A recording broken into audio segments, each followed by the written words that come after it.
Jiwa muda, perkenalkan kami dari tim Jiwa Muda ingin berikan paparan kami mengenai materi tekstil. Mau tahu lebih lengkapnya? Mari kita telisik lebih jauh. Seperti yang kita ketahui bersama, kebutuhan paling utama dari manusia itu adalah sandang, pangan, dan papan. Nah, bisa dilihat dari statement di atas, sandang ada di urutan pertama dalam kebutuhan dasar manusia. Atau kalau sandang, bisa disebut sebagai pakaian menutupi tubuh manusia. Manusia pada hakikatnya memang tidak tertutupi apa-apa alias telanjang, baik dari perspektif religius maupun kita bicara sains. Manusia pada awal mula semuanya telanjang, namun pada akhirnya manusia mempelajari apa itu rasa malu. Manusia merasa tidak pantas untuk tampil telanjang di muka umum. Maka dari itu terciptalah inovasi oleh manusia untuk menutupi tubuh mereka. Jika seperti di zaman sekarang, yang manusia sudah menggunakan kain-kain mahal dan kelas tinggi untuk menutupi tubuh mereka, zaman dulu manusia hanya menggunakan batas menutupi tubuh mereka hanya menggunakan daun-daun atau yang mereka temukan apapun itu, yang penting bisa menggunakan mereka jadikan baju untuk menutupi tubuh mereka. Sudah tidak seperti zaman sekarang yang bahan-bahannya sudah menggunakan bahan-bahan yang tidak konvensional lagi, tapi bisa dirakit menuju menjadi bahan menjadi kain-kain berkualitas, kain-kain pakaian berkualitas.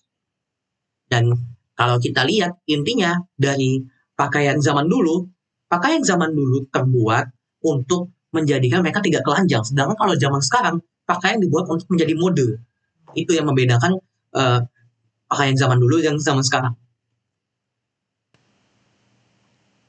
Nah, kita mengharapkan adanya apa sih sebuah dari pakaian? Apakah hanya untuk menutupi tubuh? Tentu tidak. Ini kriteria pakaian yang baik dan layak dipakai antara lain.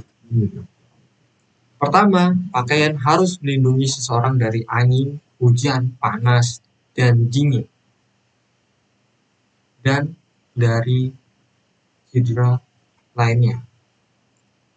Pakaian harus fungsional, misalnya pakaian yang tahan tarik ulur atau yang dapat digunakan setiap hari. Pakaian harus mudah dicuci dan dibersihkan. Yang selanjutnya ada pakaian harus mewakili warna, jenis, bahan, dan kualitas bahan. Pakaian juga memiliki nilai simbolis, misalnya remaja sekolah, trendy, olahraga, dan lain-lain. Oke, kita lanjut ke definisi tekstil. Tekstil adalah material fleksibel yang terbuat dari tenunan benang. Tekstil dibuat dengan cara penyulaman, penjahitan, pengikatan, dan cara pressing. Istilah tekstil dalam berpakaian sehari-hari sering disamakan dengan istilah kain. Nah, tekstil ini juga dapat menjadi masalah gengsi. Jika berpakaian benar, dapat mempengaruhi suasana hati secara umum dan menyebabkan perasaan tidak nyaman. Intinya tekstil itu penting banget buat kita sehari-hari. Tapi tekstil juga dapat membawakan dampak buruk, seperti membahayakan kesehatan kita. Residu dari penanganan dan pencucian tekstil dapat membawakan alergi. Asap yang muncul dan saat menyetrika bahan yang telah diberikan formaldehida dapat menghambat pernapasan normal kulit. Pakaian terlalu ketat juga dapat merusak organ dan menyebabkan erupsi kulit dan kelumpuhan syaraf. Bahkan dapat merusak kualitas sperma. Dan yang terakhir, kepini itu dapat membuat kita masuk angin karena bahannya dapat membuat bagian kita kelihatan. Intinya tidak ada sesuatu yang tidak ada sisi buruknya. Pasti ada plus minusnya. Tergantung kita menyikapinya bagaimana nanti. Nah, setelah menyimak penyampaian sebelumnya, terus gimana sih kriteria pakaian yang dapat diterima oleh lingkungan? Yang pertama adalah lokal. Tekstil buatan dalam negeri adalah salah satu contoh fashion yang lingkungan.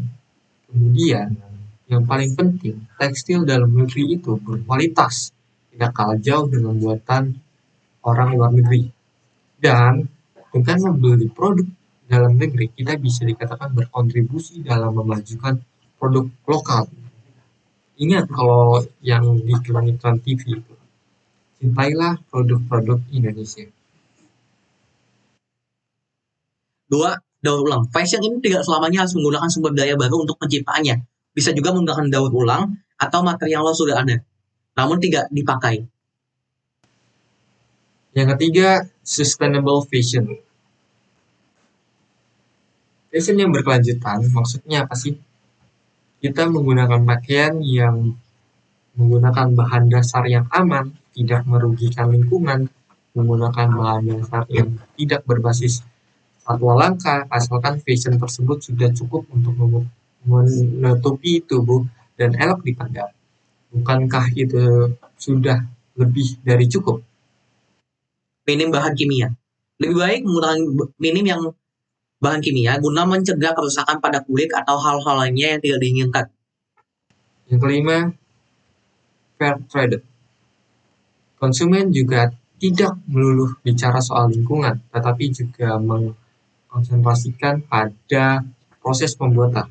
Konsumen harus memperhatikan bagaimana tanggung jawab pabrik pakaian terhadap hak asasi manusia, seperti tidak mempekerjakan anak di bawah umur, menetapkan jam kerja yang wajar, dan memberikan upah yang layak.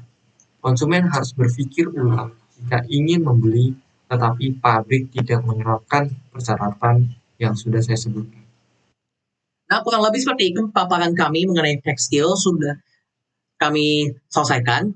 Silakan berikan opini kalian mengenai materi ini pada kolom komentar di bawah. Jika ingin bertanya, silakan juga. Dan kami, Jiwa Muda, saya Felix dan Kaizu, tuan saya, pamit. Dengan cinta kami buat ini video. Terima kasih.